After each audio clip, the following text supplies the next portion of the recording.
Kia ora, I'm Ian Harvey, founder of Collective Intelligence, and this is Stuff That Matters Now.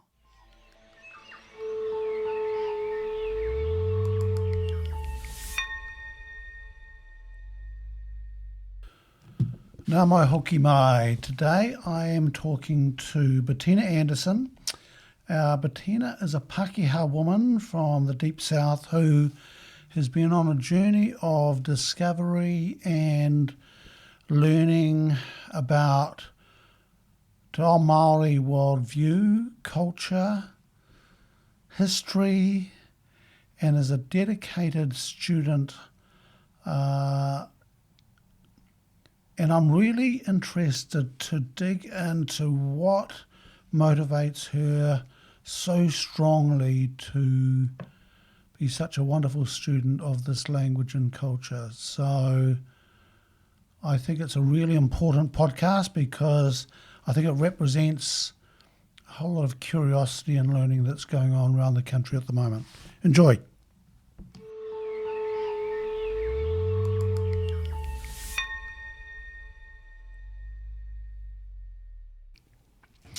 Welcome back, everybody.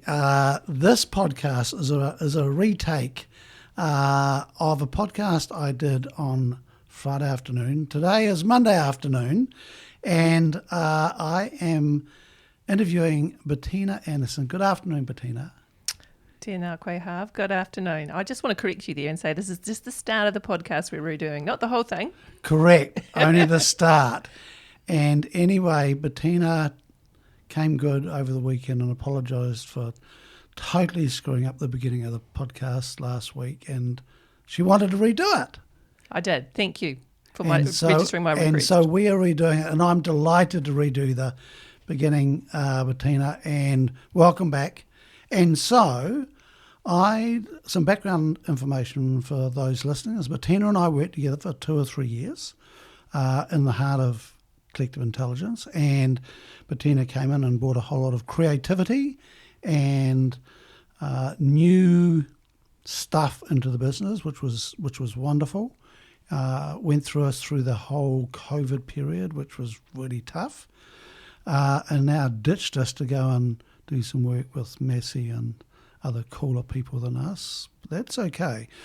This podcast, I was interested to interview Bettina because of your journey, learning the world of Te Ao Māori, the language, the culture, and that's what this podcast is about. So, Bettina, once again, who are you?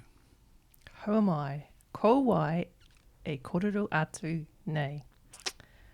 Ki te taha o tōku pāpā, no Kotirana ahau, no Clan Anderson ki Edinburgh. Ki te taha o tōku mama, no Ingarani ahau, no whānau Lee Smith ki Hull. Hei uri ahau no ngā tangata kareti. Ko Bengal Merchant te waka I riri mai oku tipuna ki Aotearoa I te tau kotahi manu warurau e whātakau, he tangata tiriti mātou. Ko Bettina Anderson toko ingoa, ko Alistair toko horangatira, ko Kei taku tama. Kei te Pauahinga, aka Pohongana, Kei raro I te maru o te moanga whariti, ki Manawatu, e noho ana o Inainei. Ka nui te mihi ki ngā tohu o nehi o tēnei rohi a tāhua, ka mihi a hoki ki ngā tangata whenua, ara ka rere ngā mihi maioha ki oku kaiako reo, tēnā koutou. Tēnā koe Harv, o te rā, tēnā koutou katoa. Ka pai. And Bettina, that is a beautiful start to this podcast.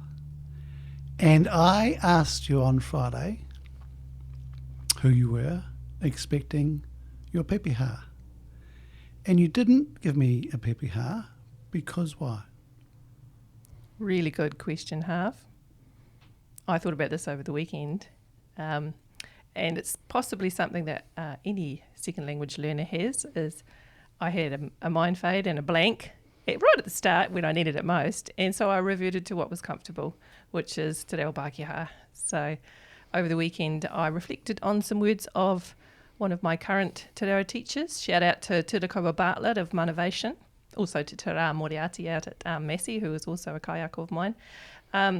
Turakawa always says, no mai nā hapa, welcome the mistakes, because it's the only way you learn any language. And I thought, okay, I'll welcome that mistake that I should have started with a pākehā as a learner to actually show that A, I can connect in that way, and B, as an example to other learners, that this is a way you can introduce yourself. So thanks, Har, for giving me the chance to rewind and do it in a different way. And yes, remember to welcome the mistakes. And if you get the chance to redo them on a podcast, grab them. Bettina, thank you. Thank you. I was gutted on Friday. And I thought, okay, so it's not about me. And because I know how much work you've put into this learning, and I've seen you use it before, and the impact it's had on people. So thank you for reaching out this morning with the email. And I was just like, when you asked, I went, hell yeah, we're going to do it again and do this art again. So somehow in the background, Jody is going to splice this into the podcast we did on Friday.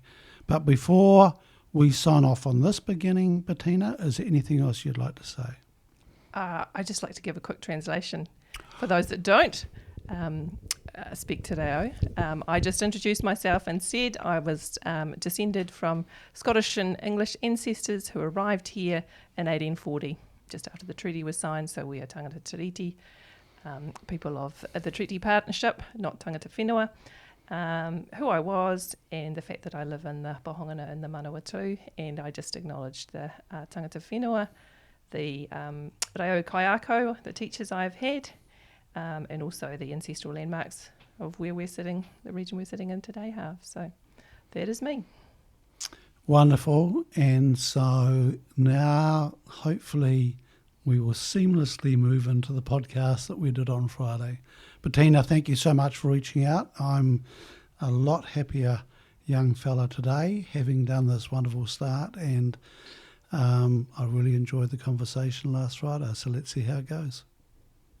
As it you can say, rehe ko, let's go.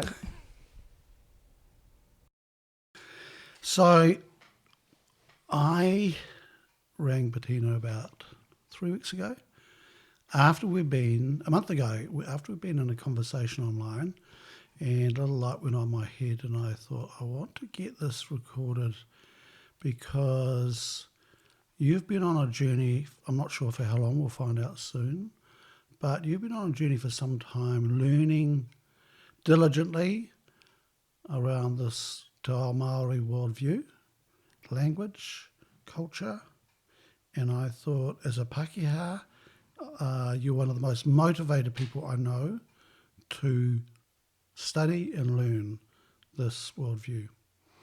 And I'm dying to dig into what's that all about, B. I'm interested you used the words diligent and motivated. I think when I was, a couple of years back, when I was at the Wānanga o Aotearoa, and I had mistakenly enrolled myself in a Rūmaki immersion te reo class, and you might remember this because it was my first year at Collective Intelligence working with you, and I really didn't know what I'd got myself into. But the only thing I could hold on to that my superpower was just turning up, because I was completely at sea with a lot of the mahi that we were doing. So yes, diligence might be a good way to describe my journey. I'm certainly not a good student, and I'm not what's the word I'm looking for? I love the reo and I love learning the reo, but it's been a very long, protracted process for me, and still is, and I'm sure it is for many people. So I guess I'm a good example of not the ideal, not the insta-worthy student of a language. So I think that's probably what I can share with people here. So where did this start, B? Where did this start? I ngā wā o mua, in the old days. The first te reo I ever learnt was doing an option at secondary school in the 80s into Waipunamu, South Island. I was probably part of a very early group that was able to avail myself of a language like that. I also took French. Unfortunately, French was what survived through my school years, not the Te Ao. I really wish I had learnt more Te Ao as a teenager. And then I was a career child of the 90s. So when the Resource Management Act came in, so 91, where Māori interests and values, particularly around fresh water, had to be considered, and that was the field I was working in. I trained as a hydrogeologist.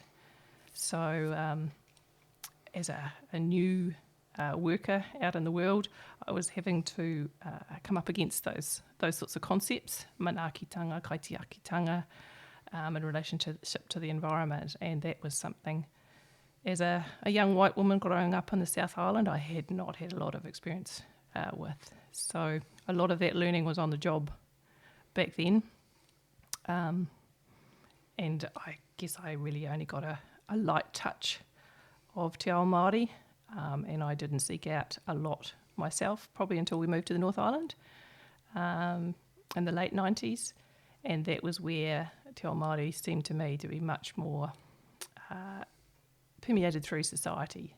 So that was where I started to look, where could I contribute, where could I learn, how could I become more involved in that world.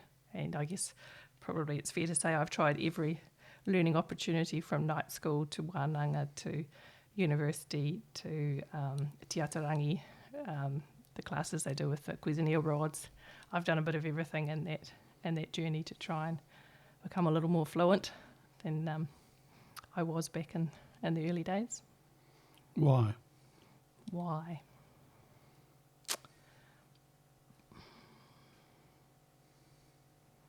I think for me, in our family, we were very good at our whakapapa, our European whakapapa, and we knew a lot as kids, thanks to particularly Mum's interest in genealogy, where we had come from, where our ancestors had come from. I'm an Anderson, so I have Scottish ancestors that came from Edinburgh. And on Mum's side, we had ancestors that came from Hull in England. A lot of talk about that. And I know my tipuna arrived here into Wellington just after the Treaty of Waitangi was signed in February 1840. So he literally stepped off the Bengal Merchant, the ship that brought him here, onto the foreshores of a budding new colony. And I often think what that world must have been like to leave Scotland and come to the other side of the world, where at that stage, I now know there's probably less than 2,000 Europeans in New Zealand and probably several hundred to maybe 500,000 Māori. So an interesting environment to come into. And I often think that probably Archibald Anderson, my ancestor, because he became a shopkeeper at Pipitea, probably spoke Te Reo a little bit, because how on earth would he have traded with local Māori for the goods he needed to sell in his shop if he didn't have a little reo? So And stay alive.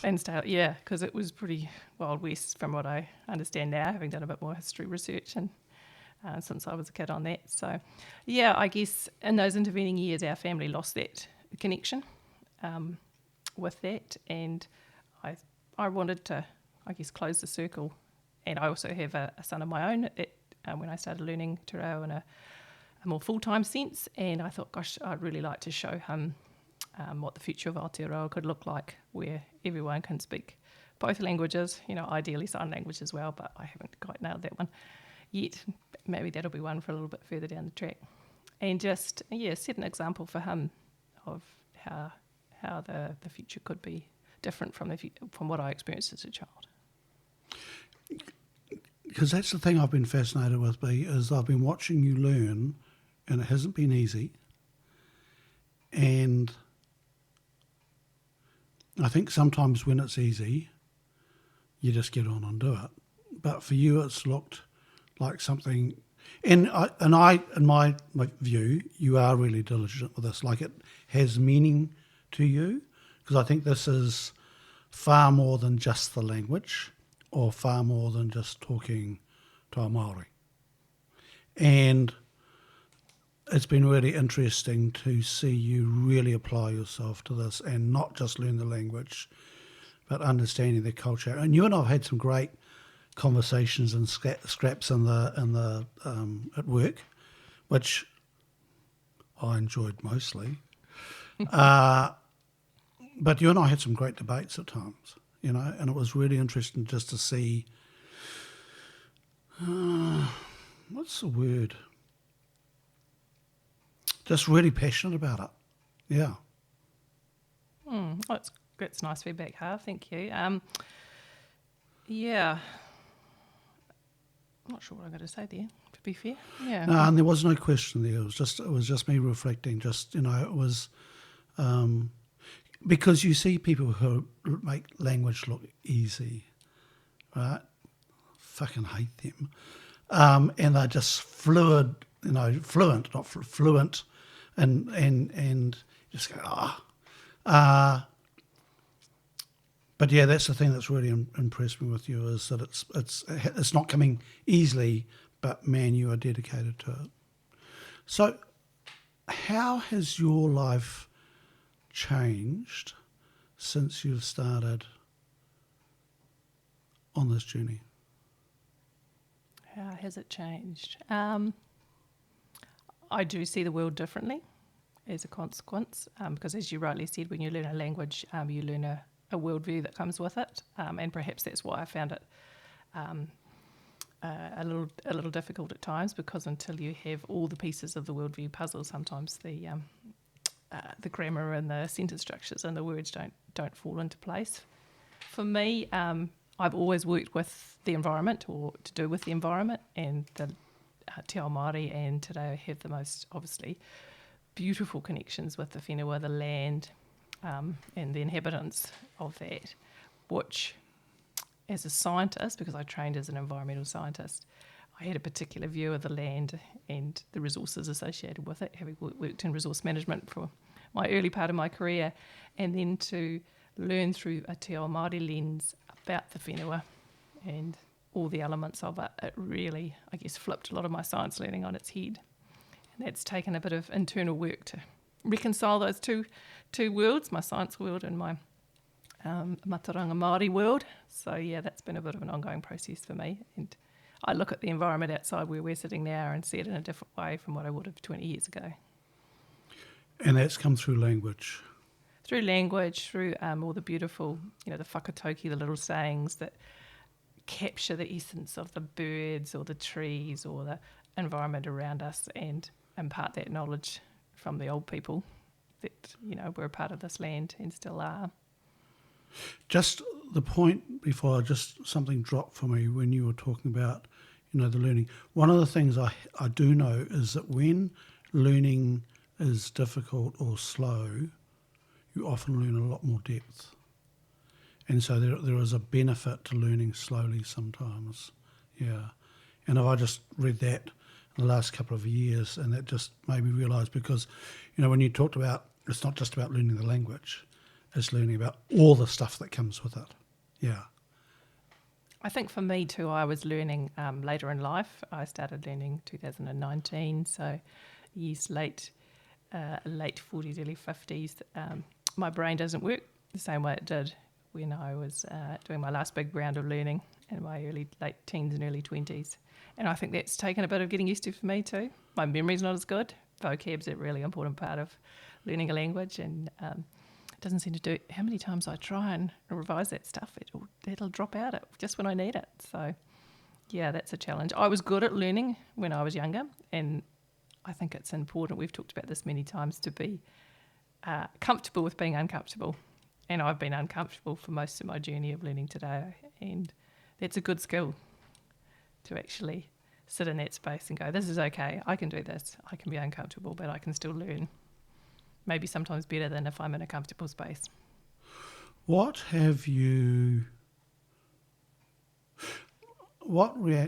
response have you had from Māori?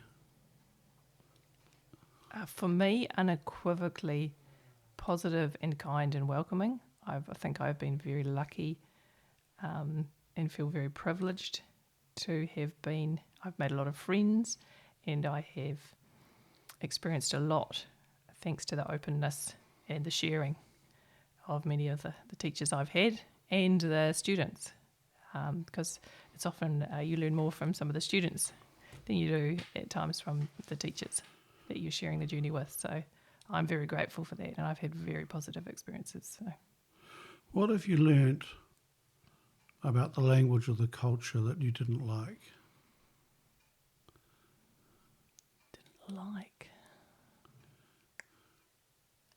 Nothing springs to mind there, Harv.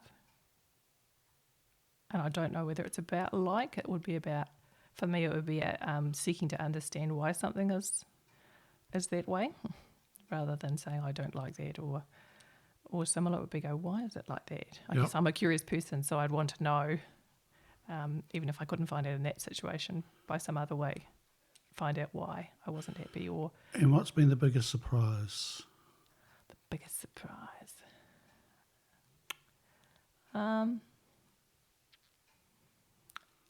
I think for me as a pākehā, that although you're learning about Te Ao Māori, you learn an awful lot about your own world as part of that learning process.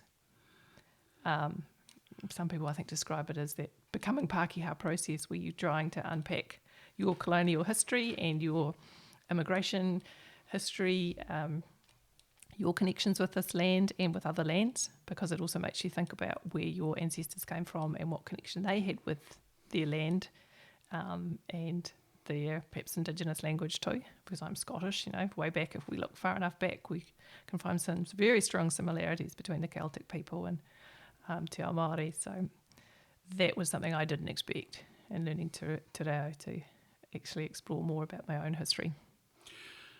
That's something that stands out for me with people who go down this journey, and that all of a sudden they start talking about their whakapapa. And I love seeing that with Māori as well, when they introduce themselves and they start talking about their Celtic origins as well as their Māori origins. But that's something I've noticed with pākehā people on this journey.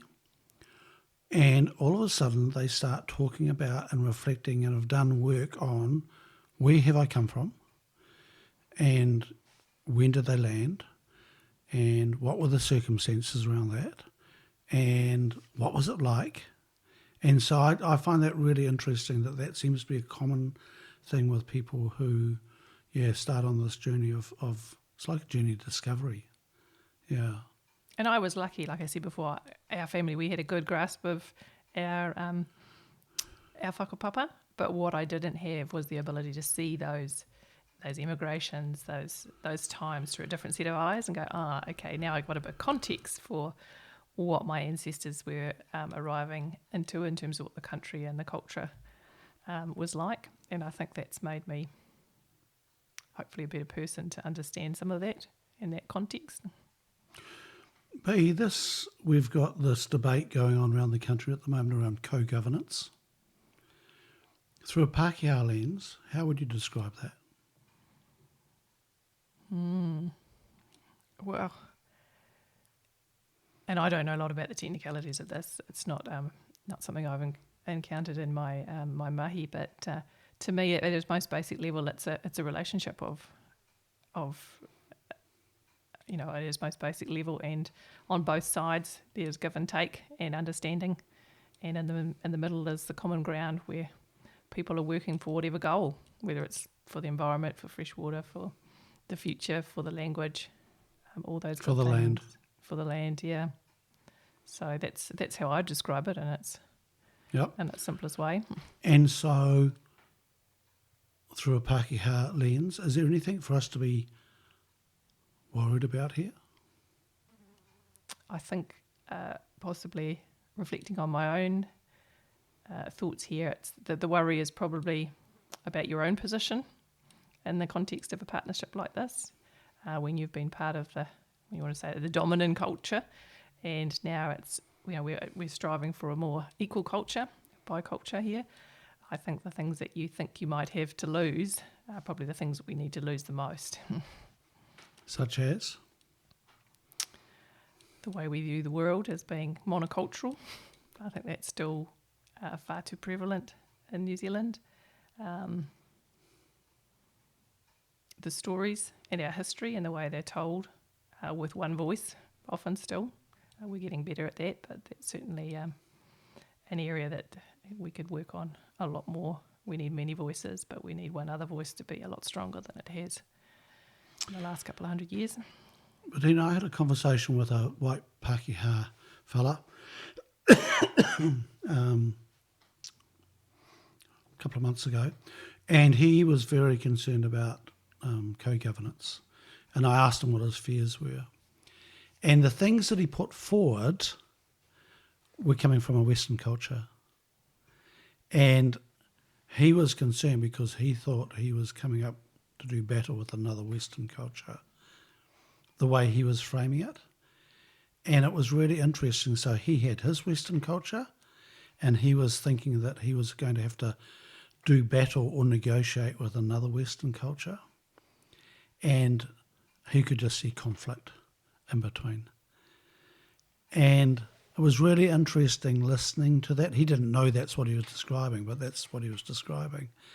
And I was thinking, yeah, so that's where the fear comes from. You think that this co-governance is going to be with another lot of pākehā, and that's really bloody difficult, right? Because it's combative and it's power and all that sort of stuff.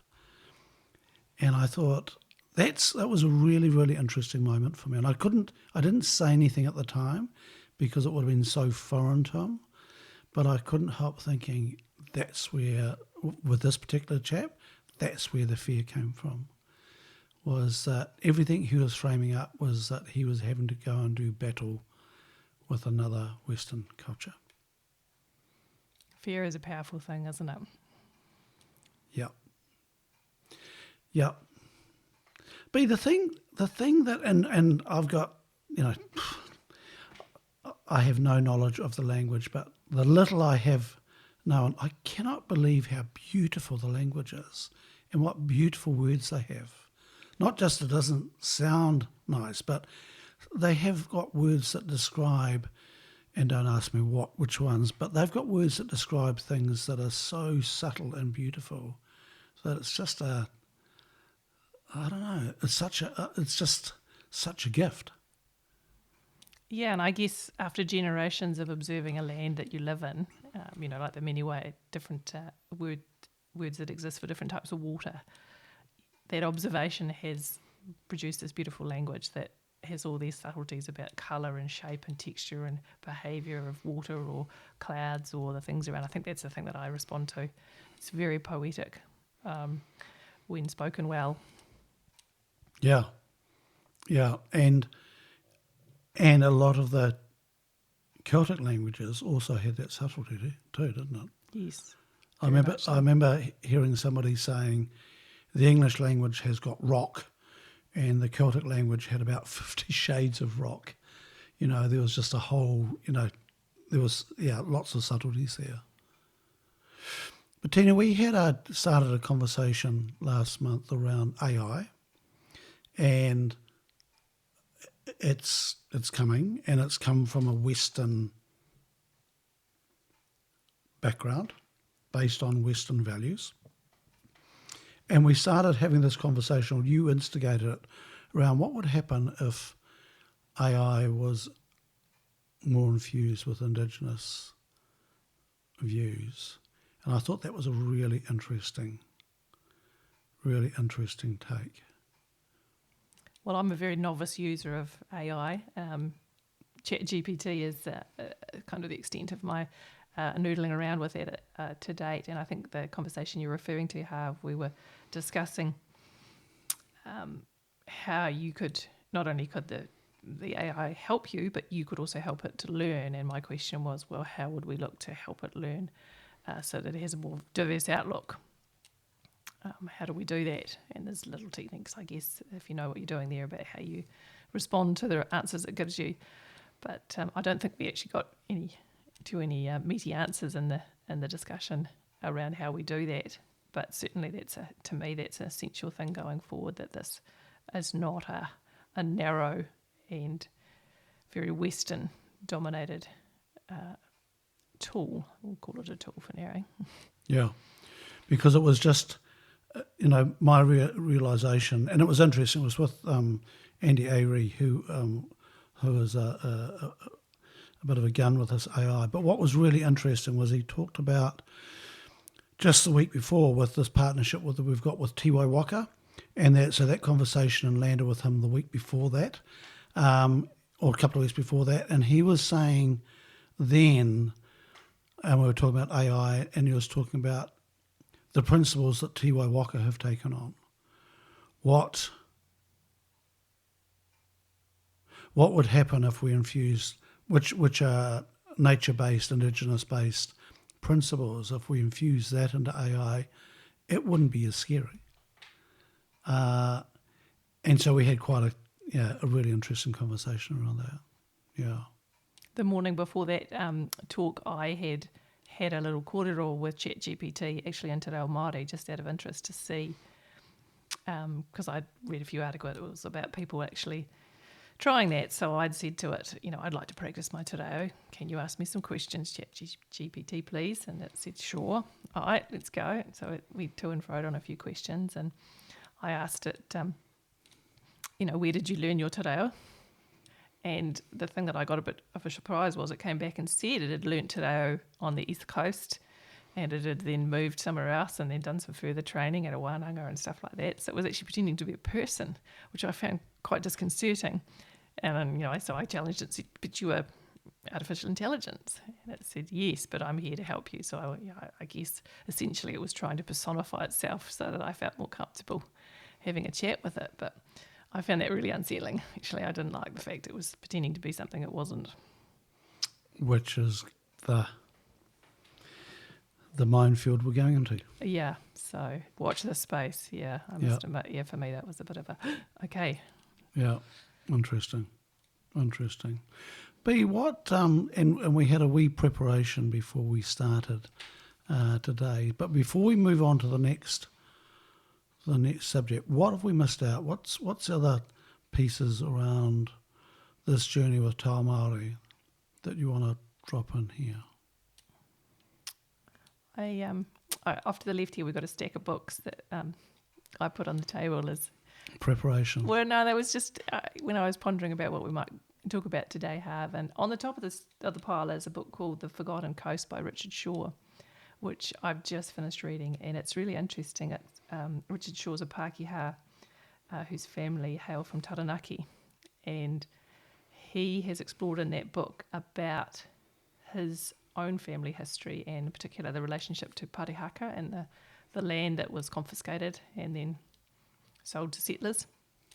And he talks about the unforgetting or ending the forgetting that many pākehā settler families have, which I thought was a nice way to put into words the process that often goes with the learning of the reo for a pākehā, is that unforgetting of history and looking at where you've come from and where you want to go and where you'd like your, to be a good ancestor, where you'd like your, perhaps your descendants to talk about you. That would be one thing from my point of view. I'd like to have my descendants go, oh yes, she was the one that made a difference and started, our whānau thinking about these things and going down this route. What do you reckon the biggest difference? What's the biggest difference for you for you personally, going down this track? How have you changed? How have I changed? I would like to think that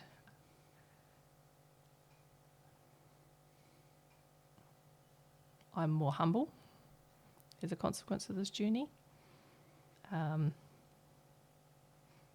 I'm more connected to the place that I live in, both on my European ancestry and also in my understanding of my place in this land and where I can contribute. I think those are the two things that jump out for me.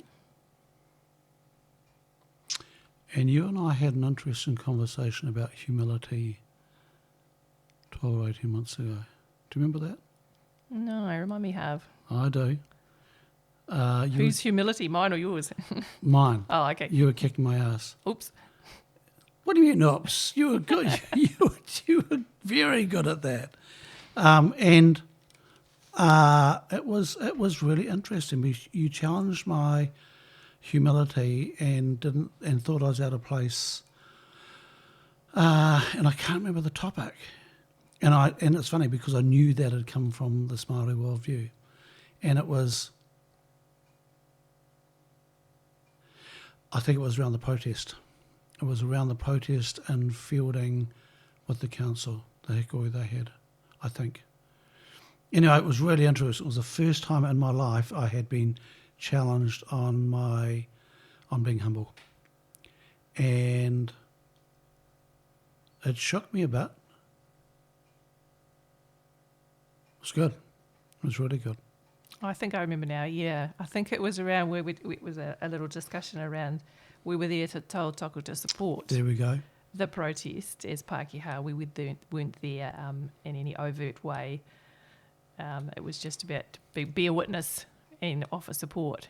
I can't remember what we were doing. Were we wanting to take a photo or something like that? I was taking a photo. Yeah, is that what it was? Yeah. I was taking a photo. And I remember at the time going, what are you on about? And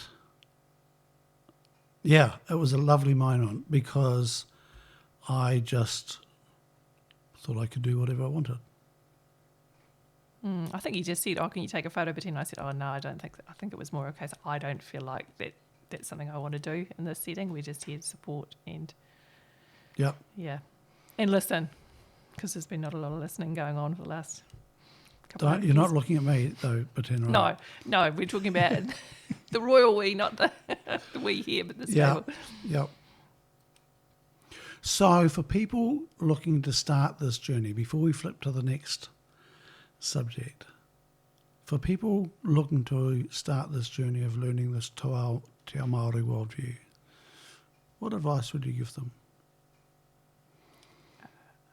To make a start wherever you can, and I guess it depends on your circumstances and your, dare I say it, your privilege as to what some of these courses and offerings you can access.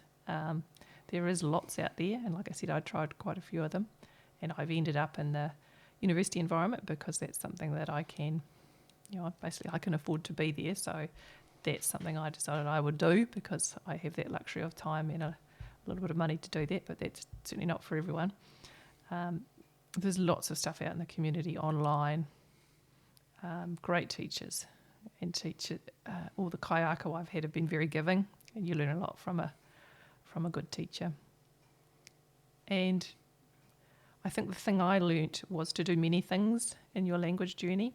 That going to class is fine, but there's lots of other little techniques, like maybe having a coffee group like I do with some students from a few years ago that we still meet every 1 or 2 weeks and have a little chat and practice and catch up on our lives. Even a Facebook group or a little WhatsApp chat where you actually focus on speaking in today, all those things help, all little building blocks to making a whole that is a little more fluent than if you were just focusing on books, because that's a great way to learn, but it's not the only way to learn. And also teaching others. I guess once you get to a certain point, you can return some of that generosity that you've received. You can help someone else practice their kōrero or practice the karakia or do little things like that if you feel that's within the realms of your knowledge and that it's appropriate to do that, then many threads to the journey. Nice.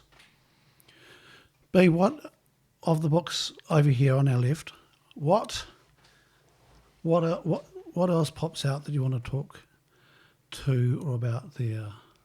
Because it's a very eclectic group. Bettina's looking at I've sat Bettina here so she can't see the clock, because Bettina said it's got to be no more than 45 minutes because she gets bored. Are you bored now? No, that's not what I said. I said that we didn't agree on how long a podcast should be when we set these podcasts up. Did we have? We didn't, but we did agree how often they'll come out. Remember that? No, I don't remember you that do either. remember that. Bettina and I had a custom of arguing like crazy over things. Yeah. So you want to wrap this podcast up soon? Yes, because my rule of thumb for podcasts, I have a half an hour commute. Yep. Into town or to work, and my rule of thumb was there and back in the day, I needed to be able to listen to the podcast. Otherwise, I never came back to it. Right. So it had to be under an hour. Otherwise, I didn't get to the last. We're under an hour, Bettina. Okay, we're under an hour, and people are still listening to it. I bet they're not. I'm sure they've gone on. No, it's interesting. I'll get a show of hands. Who's still listening? Oh, there we go. Still quite a few. Mum, are you there? I'm sure Mum will be listening. Okay, back on track. So you're just fluffing around now. The book's on the left here. Answer the bloody question. The book's on the left here. What else do you want to? What else comes to mind looking at that pile? Actually, I'm looking at the Brené Brown book, Atlas of the Heart, because Yes. it makes me think of collective intelligence and the last 3 or 4 years that I've been involved with collective intelligence, both as a worker but also as a team member, which coincides, I think we talked about this before, coincides with me becoming a menopausal woman and some of the challenges that go with that. Don't blame me for that. No, I can't blame anyone for that, unfortunately. That's one I've just got to put up with, but yeah. Yep.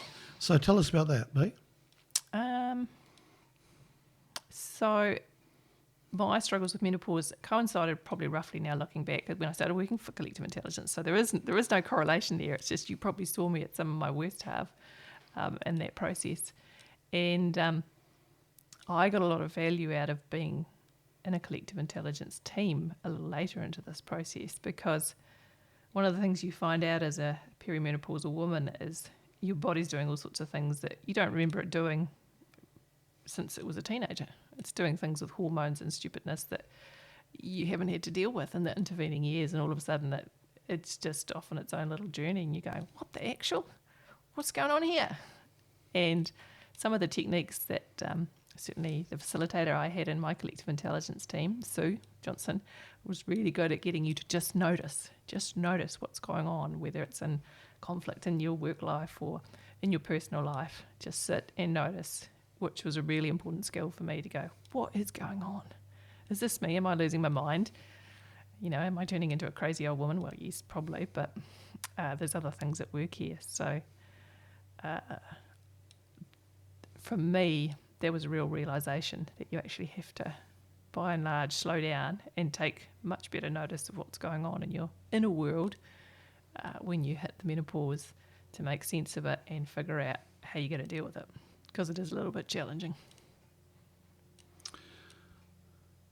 Bettina, that's, so stunning, lots of stuff, and a wonderful facilitator. And that noticing is not just related to menopause, it's related to a whole raft of stuff. Just noticing. Was that the first time you started to notice things? And I'm not referring to menopause, I'm talking about just generally. Yeah, I think so. That it's all wrapped up in that emotional intelligence side of things, and understanding what's that emotion telling you. I'm feeling that, but why am I feeling that? Where's it coming from? What's sitting behind it? And I guess I hadn't encountered that. And I trained as a scientist. I came from a very rational family that were full of scientists. But you're supposed to observe as a scientist, aren't you? Yeah, it's funny that. Yeah, but often it's not a tool that's reflected inward. It's very outward focused. Right. So, but yes, you're right. If you could apply the same rigour looking in, I might have some of those things. So then going back to that Māori worldview, is that noticing nature and all that, because we are nature.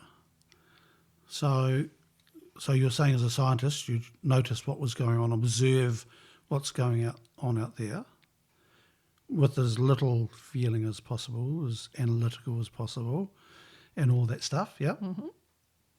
And so this other gig is quite different, isn't it? Because there is all of a sudden emotions at play as pieces of information. So I doubt, and I don't know, but I doubt whether at any science training they've said, so observe that out there, how does that make you feel? That'd be right? Certainly in a Western science framework, yes. Yeah. So then looping around. But that noticing thing, once you start, it's a bugger starting to notice things. And just building the reo journey in there, I know when I was at the wānanga and the rumaki, the immersion classes, one of the things I found hardest, and this collective intelligence team helped me figure this out, was in that setting where you have to stay in today and you can't break it for a weekend when you're at a noho marae. One of the things I was finding the hardest was I didn't have any words to talk about feelings. And not that I'm a big talker, I'm not an oversharer, as you know, but actually that was where a lot of my frustrations were coming from, when you're in a group of people and you can't express other than, I want to go to the toilet, where's some food, pass me that, those basic things that you might be able to say, but you didn't have the sophistication of language to say, oh, I'm feeling worried, this is really getting me down, or all those sorts of things. And there was a lot of frustration around that when I noticed it, I knew what to do. I could say, okay, that I haven't got the vocab. I realise that's why I'm feeling like that now. Not that I'm useless or other things. I just can't articulate it in this other language. So once you started noticing, what else did you notice? The art of noticing. Often the noticing is around why you're feeling uncomfortable. It's funny, we seem better able to notice what makes us feel good than we are able to notice what makes us feel bad, and then link that up with cause, perhaps like the example I just quoted. Yeah, you have to often dig quite deep. And that's why I enjoy that book, Brené Brown's Atlas of the Heart, because it's about identifying different emotions and expanding your vocab about what those emotions are. They're not just happy, sad, grumpy, ho-hard, whatever. There's a whole lot of sophisticated kind of levels of emotion that most of us can't get our heads around. And I still can't, but working on that. Yeah. And I'm facilitating a team at the moment when we have a check-in and they're not allowed to use the word good. And it's just so painful with going, how you doing? What's going on? Yeah, good.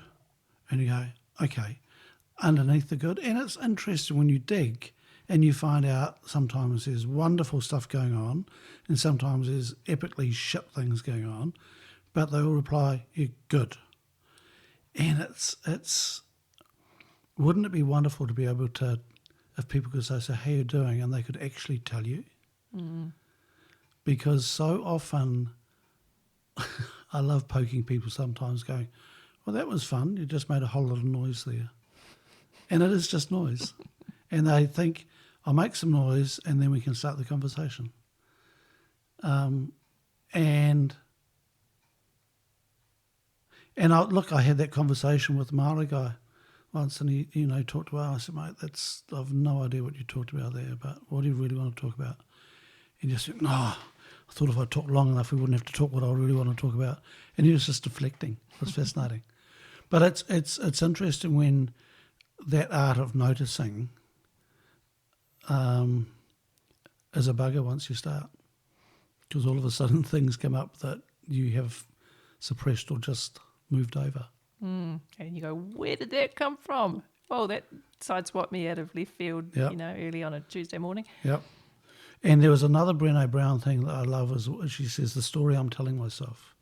I think that's a Brené Brown thing, isn't it? Oh, the shitty first draft. Yes, actually, that was another one in my early collective intelligence team days. I remember Sue working through that. I'm really good at shitty first draft. I'm a writer, so shitty first drafts are my speciality. So just talk us through the shitty first draft, because it's one of my favourite. Oh, that's where, with limited information, you make up a story, a shitty first draft, that really is probably completely off. Yeah, it really is shitty. And they're internal, yes. And they can be vile. They can. He's the horrible little voice on your shoulder that says, no, you did that because you've never been able to, blah, blah, blah. And sometimes it can be about other people. Yes, very much so. Yeah, and sometimes they're actually said. Yep. Yep. And actually the noticing helps break that cycle too, because you take the breath and go, could it be this? Could it be that? Oh, maybe there's some more information I need before I launch into that. So yes, that I'd forgotten about that actually, shitty first drafts. Yeah, because there's another piece that comes out which is living big, I think, which is boundaries. Anyway, there's different levels. And Bettina, my collective intelligence team upset me so much about 5 years ago, I was ready to leave the team. I was so annoyed. 3 o'clock in the morning, I'm just cooking. And I'd presented a strategic plan to them, and they just went, that's absolute crap. And I put a whole lot of, time and effort into this with others, and they went, yeah, you're just pleasing other people again, Huff. This is, good for others, but it's not good for you. And fuck, I was annoyed. And at that magic moment at 3:33 a.m., I'm just cooking, and I'm just going, bastards, they don't understand. It's just, it was just a real, anyway. And then I went, okay, so that's a shitty first draft. So I thought, well, yeah, okay, stop, shitty first draft. So I wrote it down, and it was the most vile thing. It was about them. And then I had to work through the system of the big, which is boundaries, integrity, and generosity. There you go. What were the boundaries I was going to set? Because I wasn't going to the second day. I was going home. I was so sulky. What are the boundaries? So I set some boundaries. What's the integrity? What's the thing that is, not the easy thing to do? What is the difficult thing I need to do? And so I did that, which was I was going to talk to the team the next morning at breakfast about what was going on for me. I would have much rather sulked off home and, kept them being the baddies. And then the generosity was sometimes the most difficult thing for me. Not being generous to others, I can do that, okay, but being generous to myself, that's the thing I find. When the shitty first draft is about me, that's the most difficult thing sometimes. And why is that? Because, I think that's pretty universal, isn't it? We're always so hard on ourselves. I reckon my shitty first drafts are better than yours. They'll be more sweary. They might be. I'll have more adjectives in mine. I'll have more descriptive words because it's me. Yours will be better written than mine. Well, I don't know about that, but... But I they are phenomenally destructive things, yeah. Okay, Bettina, honouring your time so that you can listen to this going into work and back again. I'll never listen to this. There's nothing worse than listening to yourself. How you feeling? How you feeling? How am I feeling? You know me, I don't like to talk about myself. So I know, that's what I'm asking you. It's been a bit of a challenge, but like I said, I do the uncomfortable. Bettina, thank you for your time. And I mean that. This is one of my great conquests, you actually saying yes. And that, do you remember what you said to me when I asked you? No, I don't. No, well, don't bloody call me sweary because it was very ungenerous. And then you set a time thinking I'd never be able to make it. And then I reminded you and said, okay, and then what did you say? It's I'm menopausal, sorry, I've forgotten. You've forgotten, that's so convenient, so I won't say that because your mother will listen to this. She will, yes, okay, I'm sure. Okay, and and you haven't. So to Bettina's mother, who's listening now, I'm not the only one that swears, okay? I have been trying, yes. But we should end on a fuckity fuck note. Oh, Bettina, you're back! Look at that. I also want to just finish on, Bettina, how much I really enjoyed working with you. It was, we had some epic conversations, the odd scrap, and it was a lot of fun. And you brought a huge amount of flair and talent to Collective Intelligence. So thank you. You're welcome, Harv. Look at you go. I know, Harv taught me that. I was never good at taking compliments, was I? But that's one thing you very much made sure that I learnt was, say thank you and just accept it. Yep. And don't deflect. Because Bettina is the most magnificent deflector, and you deflected like crazy. You were fancy waving at me at the beginning of this podcast. Okay, Bettina, before we sign off, over to you. What would you like to finish on? I'd just like to give a little mihi to the Collective Intelligence whānau in general, because I have got an enormous amount out of being in a team and now being part of the new ecosystem that exists in the digital realm, the digital garden, or whatever you're calling it. Not really sure what it's called yet, but it's the thing. It's really exciting to be a part of that, where you can share and connect in a different way from that little round the table experience that you have with your team. So, I'm being really appreciative of it being there for me in the last 4 years. It's done a lot for my life and hopefully my family and hopefully for my son. I'm a better mother as a consequence, I'd like to think. So, yeah, very much. Shout out to Collective Intelligence whānau. Nice, thank you. Thank you. Bettina, thank you for this. Thank you for your influence on me. And good luck with your uncomfortable journey. And keep up the good work. Tēnā koe hā, mā te wā.